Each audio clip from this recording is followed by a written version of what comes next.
بڑی طاقت، ساز و سامان اور بھاری تعداد کے ساتھ آئے تھے۔ اس وقت اس سے بڑی طاقت فراہم کرنا عربوں کے بس کی بات نہیں تھی، اس لیے رسول اللہ صلی اللہ علیہ وسلم نے احزاب سے واپسی کے بعد فرمایا، اب ہم ان پر چڑھائی کریں گے، وہ ہم پر چڑھائی نہیں کریں گے، اب ہمارا لشکر ان کی طرف جائے گا۔ نبی اکرم صلی اللہ علیہ وسلم غزوہ خندق سے واپس آنے کے بعد ابھی ہتھیار اور کپڑے اتار کر ام سلمہ رضی اللہ عنہا کے گھر میں غسل کر کے فارغ ہی ہوئے تھے کہ جبرائیل علیہ السلام تشریف لے آئے اور بنو قریظہ کی طرف نکلنے کا حکم دیتے ہوئے فرمایا، میں آگے آگے جا رہا ہوں، ان قلعوں میں زلزلہ برپا کروں گا اور ان کے دلوں میں روب ڈالوں گا۔ یہ کہہ کر وہ فرشتوں کے ساتھ روانہ ہو گئے۔ ادھر رسول اللہ صلی اللہ علیہ وسلم نے لوگوں میں منادی کرائی کہ جو شخص سن رہا ہے اور اطاعت پر قائم ہے وہ عصر کی نماز بنو قریظہ میں پڑھے۔ اس کے بعد آپ نے مدینہ منورہ کا انتظام ابن ام مکتوم رضی اللہ عنہ کو سونپا اور سیدنا علی رضی اللہ عنہ کو جنگ کا علم دے کر ہراول دستے کے طور پر ایک جماعت کے ساتھ آگے روانہ فرمایا۔ بنو قریظہ نے انہیں دیکھا تو نبی کریم صلی اللہ علیہ وسلم کو برا بھلا کہنے لگے، مذاق اڑانے لگے۔ ادھر اعلان سن کر مسلمان بھی جھٹ پٹ تیار ہوئے اور نکل پڑے۔ بعض لوگ ابھی راستے میں تھے کہ عصر کا وقت ہو گیا، چنانچہ کچھ لوگوں نے وہیں نماز پڑھ لی اور کچھ نے بنو قریظہ پہنچ کر نماز پڑھی۔ رسول اللہ صلی اللہ علیہ وسلم بھی مہاجرین اور انصار کے ساتھ نکلے۔ آپ نے بنو قریظہ کے دیار میں پہنچ کر انا نامی کنویں پر پڑاؤ ڈالا۔ اللہ تعالیٰ نے بنو قریظہ کے دلوں پر ایسا روب طاری کیا کہ وہ اپنے قلعوں اور گڑھیوں سے نکل ہی نہ سکے، انہیں لڑائی کی جرت نہ ہوئی۔ مسلمانوں نے بھی سختی سے محاصرہ جاری رکھا۔ جب یہود نے دیکھا کہ محاصرہ طول پکڑتا جا رہا ہے تو چاہا کہ اپنے بعض مسلمان حلیفوں سے مشورہ کریں، چنانچہ انہوں نے رسول اللہ صلی اللہ علیہ وسلم سے درخواست کی کہ وہ ابو لبابہ کو بھیج دیں تاکہ ان سے مشورہ کر لیا جائے۔ آپ نے ابو لبابہ کو بھیج دیا۔ انہیں دیکھ کر مرد حضرات ان کی طرف دوڑ پڑے، عورتیں اور بچے ان کے سامنے دھاڑے مار کر رونے لگے۔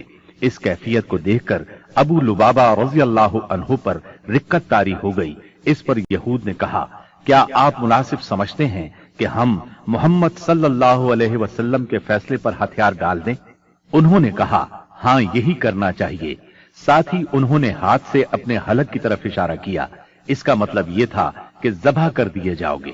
تاہم انہیں فوراً ہی احساس ہوا کہ یہ اشارہ کر کے انہوں نے اللہ اور اس کے رسول صلی اللہ علیہ وسلم سے خیانت کی ہے۔ چنانچہ وہاں سے واپس لوٹے تو سیدھے مسجد نبوی میں پہنچے، خود کو ایک ستون سے باندھ لیا اور قسم کھائی، اب مجھے اللہ کے رسول صلی اللہ علیہ وسلم ہی اپنے ہاتھ مبارک سے کھولیں گے۔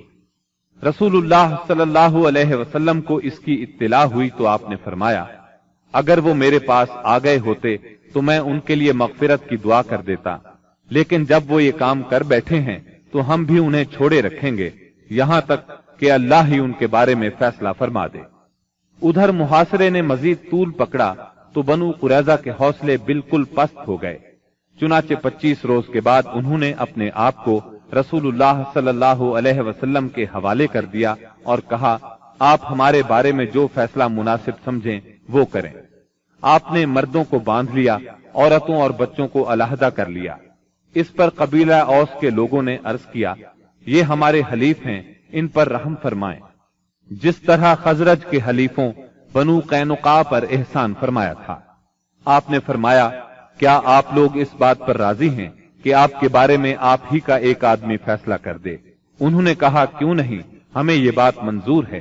آپ نے سیدنا سعد بن معاذ رضی اللہ عنہ کو بلوا بھیجا۔ انہیں غزوہ خندق میں زخم لگا تھا، اس کی وجہ سے وہ مدینہ منورہ میں تھے۔ انہیں گدھے پر سوار کر کے لایا گیا۔ جب یہ رسول اللہ صلی اللہ علیہ وسلم کے قریب پہنچے تو آپ نے فرمایا، اپنے سردار کی طرف اٹھو۔ چنانچہ یہ لوگ اٹھ کر ان کے استقبال کے لیے گئے۔ انہیں دونوں طرف سے گھیر لیا اور کہنے لگے، سعد، اپنے حلیفوں کے بارے میں حسن سلوک کیجیے گا۔ سیدنا سعد رضی اللہ عنہ خاموش تھے، انہوں نے ان کی بات کا کوئی جواب نہ دیا۔ جب لوگوں نے بہت زور دیا تو بولے، اب وقت آ گیا ہے، سعد کو اللہ تعالی کے بارے میں کسی ملامت کرنے والے کی ملامت کی پرواہ نہیں۔ یہ سن کر بعض لوگ وہیں سے مدینہ منورہ کی طرف پلٹ آئے اور قیدیوں کی موت کا اعلان کر دیا۔ جب سیدنا سعد رضی اللہ عنہ اترے اور انہیں بتایا گیا کہ بنو قریظہ ان کی ثالثی پر رضامند ہیں تو انہوں نے فیصلہ سنایا، مردوں کو قتل کر دیا جائے، عورتوں اور بچوں کو قیدی بنا لیا جائے اور اموال تقسیم کر دیے جائیں۔ رسول اللہ صلی اللہ علیہ وسلم نے فرمایا، تم نے ان کے بارے میں وہی فیصلہ کیا ہے جو 7 آسمانوں کے اوپر سے اللہ تعالی کا فیصلہ ہے۔ یہ فیصلہ یہودی شریعت کے مطابق تھا، بلکہ ان کی شریعت کے فیصلے کے مقابلے میں زیادہ رحم اور نرمی پر مبنی تھا۔ سیدنا سعد رضی اللہ عنہ کے اس فیصلے کے بعد بنو قریظہ کو مدینہ منورہ لایا گیا اور بنو نجار کی ایک عورت کے گھر میں قید کر دیا گیا۔ یہ حارث کی بیٹی تھی۔ اس کے بعد مدینہ منورہ کے بازار میں خندقیں کھودی گئیں، پھر انہیں ایک ایک گروہ کر کے لے جایا گیا اور ان خندقوں میں ان کی گردنیں ماری گئیں۔ ان کی تعداد 400 کے قریب تھی۔ یہ بھی کہا جاتا ہے کہ 6 اور 700 کے درمیان تھی۔ انہی کے ساتھ بنو نذیر کا سردار حیی بن اخطب بھی مارا گیا۔ یہ یہود کے ان 20 سرداروں میں سے تھا جنہوں نے قریش اور غطفان کو غزوہ احزاب کے لیے تیار کیا تھا۔ پھر بنو قریظہ کے پاس آ کر انہیں عہد شکنی پر اکسایا تھا، یہاں تک کہ انہوں نے مسلمانوں کی زندگی کے مشکل ترین اوقات میں ان کے ساتھ غداری کی تھی، اور غداری کرتے وقت حیی بن اخطب سے یہ شرط لگائی تھی کہ یہ بھی ان کے ساتھ رہے گا اور جو حشر ان کا ہوگا وہی اس کا بھی ہوگا۔ چنانچہ محاصرہ ختم ہونے اور ہتھیار ڈال دینے کے بعد یہ بھی ان کے ساتھ قتل کر دیا گیا۔ جب بنو قریظہ کا کام تمام ہو گیا تو بندہ صالح سیدنا سعد بن معاذ رضی اللہ عنہ کی دعا قبول ہو گئی۔ وہ مسجد نبوی کے ایک خیمے میں تھے تاکہ نبی صلی اللہ علیہ وسلم قریب ہی سے ان کی عیادت کر لیا کریں۔ ایک دن ان کے اوپر سے ایک بکری گزر گئی، اس سے ان کا زخم تازہ ہو گیا اور ہنسلی کی ہڈی کے پاس سے خون بہ نکلا۔ اس قدر خون جاری ہوا کہ ان کی موت واقع ہو گئی۔ ان کا جنازہ مسلمانوں کے ساتھ ساتھ فرشتوں نے بھی اٹھایا اور ان کی موت پر رحمان کا عرش لرز اٹھا۔ ادھر ابو لبابہ رضی اللہ عنہ پر 6 راتیں گزر چکی تھیں۔ نماز کے لیے ان کی بیوی انہیں کھول دیتی تھی، اس کے بعد وہ پھر خود کو ستون سے باندھ لیتے تھے۔ آخر سیدہ ام سلمہ رضی اللہ عنہا کے گھر میں ان کی توبہ نازل ہوئی۔ سیدہ ام سلمہ رضی اللہ عنہا نے انہیں بشارت دی تو لوگ انہیں کھولنے کے لیے دوڑ پڑے، لیکن انہوں نے ان سب کو روک دیا اور کہا، رسول اللہ صلی اللہ علیہ وسلم کے سوا مجھے کوئی نہ کھولے۔ آخر نبی کریم صلی اللہ علیہ وسلم نماز فجر کے لیے نکلے تو انہیں کھول دیا۔ غزوہ بنو قریظہ کے بعد مسلمانوں نے اور کئی فوجی کاروائیاں انجام دی۔ ان میں اہم کاروائیاں یہ ہیں: سمامہ بن اسال نبی صلی اللہ علیہ وسلم کو اور آپ کے لائے ہوئے دین کو سخت ناپسند کرتے تھے، چنانچہ محرم 6 ہجری میں مسلمہ کذاب کے حکم سے بھیس بدل کر نبی صلی اللہ علیہ وسلم کو قتل کرنے نکلے۔ ادھر نبی صلی اللہ علیہ وسلم نے محمد بن مسلمہ رضی اللہ عنہ کو 30 سواروں کے ساتھ ذریہ کے اطراف میں بھیجا تھا تاکہ بنی بکر بن کلاب کو تنبیہ کریں۔ ذریہ بصرہ کے راستے میں مدینہ منورہ سے 7 رات کے فاصلے پر واقع ہے۔ ان سواروں نے واپس آتے ہوئے سمامہ بن اسال کو دیکھ لیا، انہیں ان پر شک گزرا، چنانچہ گرفتار کر کے مدینہ منورہ لے آئے اور مسجد کے ایک ستون سے باندھ دیا۔ نبی کریم صلی اللہ علیہ وسلم وہاں سے گزرے تو فرمایا، سمامہ تمہارے نزدیک کیا ہے؟ انہوں نے کہا، اے محمد، میرے نزدیک خیر ہے۔ اگر قتل کرو گے تو ایک خون والے کو قتل کرو گے، اگر احسان کرو گے تو ایک قدردان پر احسان کرو گے، مال چاہتے ہو تو مانگو، جو چاہو گے دیا جائے گا۔ نبی صلی اللہ علیہ وسلم ان کی بات سن کر مسکرا دیے اور انہیں ان کے حال پر چھوڑ کر آگے بڑھ گئے۔ دوسرے دن نبی کریم صلی اللہ علیہ وسلم پھر اس طرف سے گزرے تو آپ نے فرمایا، سمامہ تمہارا کیا حال ہے؟ وہ بولے، میں ٹھیک ہوں۔ اگر قتل کرو گے تو ایک قصاص والے کو قتل کرو گے، اگر احسان کرو گے تو ایک قدردان پر احسان کرو گے، اگر مال چاہتے ہو تو مانگو، جو چاہو گے دیا جائے گا۔ آپ ان کی بات سن کر مسکرائے اور آگے بڑھ گئے۔ تیسرے دن پھر یہی گفتگو ہوئی۔ اس روز آپ نے فرمایا سمامہ کو چھوڑ دو۔ صحابہ کرام رضی اللہ عنہم نے انہیں چھوڑ دیا۔ اس کے بعد انہوں نے غسل کیا اور مسلمان ہو گئے۔ اسلام لانے کے بعد وہ بولے، اللہ کی قسم، اسلام لانے سے پہلے روئے زمین پر کوئی چہرہ میرے نزدیک آپ کے چہرے سے زیادہ قابل نفرت نہیں تھا، لیکن اب آپ کا چہرہ میرے نزدیک روئے زمین پر سب سے زیادہ محبوب ہو گیا ہے، اور اللہ کی قسم روئے زمین پر کوئی دین میرے نزدیک آپ کے دین سے زیادہ ناپسندیدہ نہیں تھا، مگر اب آپ کا دین میرے نزدیک تمام ادیان سے زیادہ پسندیدہ ہو گیا ہے۔ واپسی پر سیدنا سمامہ رضی اللہ عنہ عمرے کے لیے مکہ گئے تو قریش نے انہیں اسلام لانے پر ملامت کی۔ اس پر وہ بولے، اللہ کی قسم، تمہارے پاس یمامہ سے گندم کا ایک دانہ بھی نہیں آئے گا جب تک رسول اللہ صلی اللہ علیہ وسلم اس کی اجازت نہ دے دیں۔ چنانچہ واپسی پر انہوں نے اہل مکہ کے لیے گندم فروخت کرنے کی ممانعت کر دی، جس سے وہ مشکل میں پڑ گئے، یہاں تک کہ انہوں نے نبی صلی اللہ علیہ وسلم کو خط لکھا، اس میں اپنی قرابت کا واسطہ دیا اور درخواست کی کہ آپ سمامہ کو لکھ دیں، وہ گندم فروخت کرنے کی اجازت دے دیں۔ آپ نے سمامہ رضی اللہ عنہ کو لکھ دیا۔ بنو لحیان وہی ہیں جنہوں نے رجی کے مقام پر دھوکے سے 8 صحابہ کرام رضی اللہ عنہم کو شہید کیا تھا اور 2 کو اہل مکہ کے ہاتھوں فروخت کر دیا تھا، جہاں وہ بے دردی سے شہید کر دیے گئے تھے۔ یہ لوگ حجاز کے بہت اندر عصفان کی حدود میں آباد تھے، اسی لیے نبی صلی اللہ علیہ وسلم نے ان سے انتقام لینے میں قدر تاخیر سے کام لیا۔ جب کفار کے مختلف گروہوں میں پھوٹ پڑ گئی اور آپ دشمنوں سے کسی قدر مطمئن ہو گئے تو آپ نے مدینہ منورہ کا انتظام ابن ام مکتوم رضی اللہ عنہ کو سونپ کر 200 صحابہ اور 20 گھوڑوں کے ساتھ ربیع الاول 6 ہجری میں بنو لحیان کا رخ کیا اور یلغار کرتے ہوئے بطن غران تک پہنچ گئے۔ یہ امج اور عصفان کے درمیان بطن غران نامی ایک وادی ہے اور اسی جگہ آپ کے صحابہ کرام رضی اللہ عنہم کو شہید کیا گیا تھا۔ آپ نے ان کے لیے دعائے رحمت کی، 2 روز تک یہیں قیام فرمایا۔ ادھر بنو لحیان کو آپ کی آمد کی خبر مل گئی، وہ پہاڑوں کی طرف بھاگ گئے، ان کا کوئی آدمی ہاتھ نہ آ سکا۔ پھر آپ نے عصفان کا قصد کیا اور وہاں سے 10 سواروں کا دستہ آگے بھیجا تاکہ قریش ان کی آمد کا حال سن کر مرعوب ہو جائے۔ اس دستے نے قراء الغمیم تک کا چکر لگایا۔ اس کے بعد آپ کل 14 دن مدینہ منورہ سے باہر گزار کر واپس مدینے لوٹ آئے۔ جمادی الاولیٰ 6 ہجری میں رسول اللہ صلی اللہ علیہ وسلم نے سیدنا زید بن حارثہ رضی اللہ عنہ کو 170 سواروں کے ساتھ عیس کی جانب روانہ فرمایا۔ انہیں روانہ کرنے کا مقصد یہ تھا کہ وہ شام سے آنے والے ایک قریشی قافلے کو پکڑیں۔ اس قافلے کے سربراہ رسول اللہ صلی اللہ علیہ وسلم کی صاحبزادی سیدہ زینب رضی اللہ عنہا کے شوہر ابو العاص بن ربی تھے۔ اس مہم میں قریش کے ایک قافلے کا مال ہاتھ آیا، لیکن ابو العاص بھاگ نکلنے میں کامیاب ہو گئے اور سیدھے مدینہ منورہ جا پہنچے۔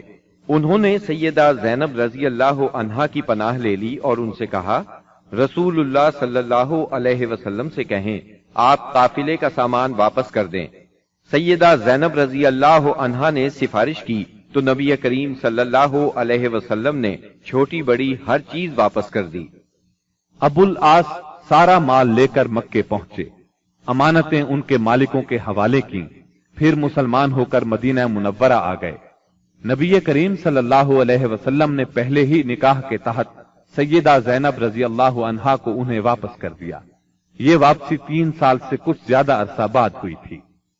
رسول اللہ صلی اللہ علیہ وسلم نے اس دوران میں مزید کئی سرایا بھیجے، جن کا دشمن کی سرکشی توڑنے، ان کے شر کی آگ بجھانے اور دور دراز علاقوں میں امن پھیلانے میں بڑا اثر تھا۔ پھر آپ کے پاس کچھ اس طرح کی خبریں آئیں کہ آپ غزوہ بنو المستلق کے لیے تشریف لے گئے۔ یہ غزوہ 5 ہجری یا 6 ہجری میں ہوا۔ بنو المستلق قبیلہ خزاعہ کی ایک شاخ تھی۔ قبیلہ خزاعہ کے لوگ عام طور پر رسول اللہ صلی اللہ علیہ وسلم کے خیر خواہ تھے، مگر یہ شاخ قریش کی طرفدار تھی۔ رسول اللہ صلی اللہ علیہ وسلم کو معلوم ہوا کہ یہ لوگ آپ سے لڑنے کے لیے جنگ کی تیاری کر رہے ہیں۔ آپ نے اس خبر کی تحقیق کے لیے بریدہ بن حسیب رضی اللہ عنہ کو بھیجا۔ ان سے معلوم ہوا کہ خبر درست ہے، لہذا آپ نے مدینہ منورہ کا انتظام سیدنا زید بن حارثہ رضی اللہ عنہ کو سونپا، اور یہ بھی کہا جاتا ہے کسی اور کو سونپا، اور بنو المستلق کی طرف یلغار کرتے ہوئے نکلے تاکہ بالکل اچانک ان پر ٹوٹ پڑے۔ آپ کے ساتھ 700 صحابہ کرام تھے، اور بنو المستلق اس وقت حدید کے اطراف میں ساحل کے قریب مریسی نامی ایک چشمے پر پڑاؤ ڈالے ہوئے تھے۔ آپ نے اس حال میں ان پر چھاپا مارا کہ وہ غافل تھے، بعض کو قتل کیا، عورتوں اور بچوں کو گرفتار کیا اور مال مویشی پر قبضہ کر لیا۔ اس وقت شعبان 5 ہجری کے آخری دن تھے، اور یہ بھی کہا جاتا ہے کہ 6 ہجری کے ابتدائی دن تھے۔ قیدیوں میں بنو المستلق کے رئیس حارث بن ابی زرار کی صاحبزادی جویریہ بھی تھیں۔ مدینہ منورہ آ کر ان کے اسلام لانے پر نبی صلی اللہ علیہ وسلم نے انہیں آزاد کر کے ان سے شادی کر لی۔ اس پر صحابہ کرام نے بنو المستلق کے 100 گھرانے آزاد کر دیے۔ یہ پہلے ہی مسلمان ہو چکے تھے۔ صحابہ کرام نے انہیں آزاد کرتے ہوئے کہا، یہ رسول اللہ صلی اللہ علیہ وسلم کے سسرال کے لوگ ہیں۔ اس طرح ام المومنین سیدہ جویریہ رضی اللہ عنہا اپنی قوم کے لیے نہایت عظیم اور برکت والی خاتون ثابت ہوئیں۔ اس غزوے سے واپسی پر جب مسلمانوں کے پاس پینے کے لیے اور وضو کے لیے پانی نہ بچا تو تیمم کا حکم نازل ہوا۔ اسی سال پردے کا حکم نازل ہوا۔ مسلمان عورتوں اور مردوں کو نگاہ نیچی رکھنے کا حکم دیا گیا۔ پردے کے متعلق احکامات سورہ نور کی آیت 30 اور 31 میں تفصیل سے موجود ہیں۔ پردے کے اس حکم سے پاکیزہ خواتین بلکہ سبھی خواتین کی عزت و عصمت کو ہمیشہ کے لیے پناہ گاہ مل گئی، اور انسانی معاشرے میں عورتوں کی عزت اور وقار کو انتہائی قابل قدر تحفظ مل گیا۔ اس طرح عورتوں کے لیے احترام میں اس قدر اضافہ ہوا کہ جو کائنات کے کسی اور نظام نے عورتوں کو عطا نہیں کیا تھا۔ خواتین کو اگر اپنا مقام، مرتبہ، حیثیت اور اہمیت معلوم کرنا ہو تو انہیں تعلیم اسلام کے راستے میں یہ سب کچھ میسر ہوگا۔ چند سال پہلے تک اسلام کے راستے میں مصائب اور مشکلات کے پہاڑ حائل تھے، لیکن اب رسول اللہ صلی اللہ علیہ وسلم کے اعجاز، اخلاق اور تدبر سے اور مسلمانوں کے اخلاص، ایثار اور کوششوں سے وہ ایک ایک کر کے دور ہو گئے۔ اب اسلام کی ترقی کی راہ میں بس 2 ہی رکاوٹیں رہ گئی تھیں، ایک مکہ کے مشرک، دوسرے خیبر کے یہودی۔ مکے کے مشرکوں سے آپ یہ چاہتے تھے کہ وہ اسلام کی تحریک کو امن و امان سے آگے بڑھنے دیں، اور جو لوگ خوشی سے اسلام کے حلقے میں آنا چاہیں انہیں یہ موقع دیا جائے۔ مکہ معظمہ میں غریب اور کمزور مسلمان عورتوں، بچوں اور بے بس مسلمان مردوں کو جو نظر بند کر رکھا ہے انہیں مدینہ منورہ آنے دیا جائے۔ مسلمانوں کو مکہ آنے جانے اور خانہ کعبہ کے طواف اور حج کی آزادی مل جائے۔ دوسری طرف رسول اللہ صلی اللہ علیہ وسلم خیبر کے یہود سے صرف یہ چاہتے تھے کہ وہ اسلام کی طاقت کو تسلیم کر لیں۔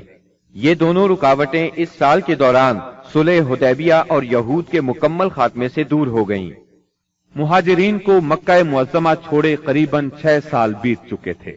کچھ لوگ کعبے کی زیارت کو بہت ترس رہے تھے اور کچھ اپنے رشتہ داروں سے ملنے کے لیے بے چین تھے۔ دونوں جذبے فطری تھے۔ ہجرت کے مقدس فریضے نے اس فطری جذبے کو دبا دیا تھا۔ ہجرت کے 6 سال مدینہ منورہ میں رسول اللہ صلی اللہ علیہ وسلم کو خواب دکھلایا گیا کہ آپ اور آپ کے صحابہ امن کے ساتھ مسجد حرام میں داخل ہوئے۔ آپ نے خانہ کعبہ کی کنجی لی اور صحابہ کرام سمیت بیت اللہ کا طواف اور عمرہ کیا۔ پھر کچھ لوگوں نے سروں کو منڈوایا اور کچھ نے قصر کروایا۔ آپ نے صحابہ کرام رضی اللہ عنہم کو اس خواب کی اطلاع دی اور یہ بتلایا کہ آپ عمرہ ادا فرمائیں گے، لہذا صحابہ کرام بھی سفر کے لیے تیار ہو گئے۔ آپ نے مدینہ کے گرد و پیش کی آبادیوں میں بھی روانگی کا اعلان فرما دیا۔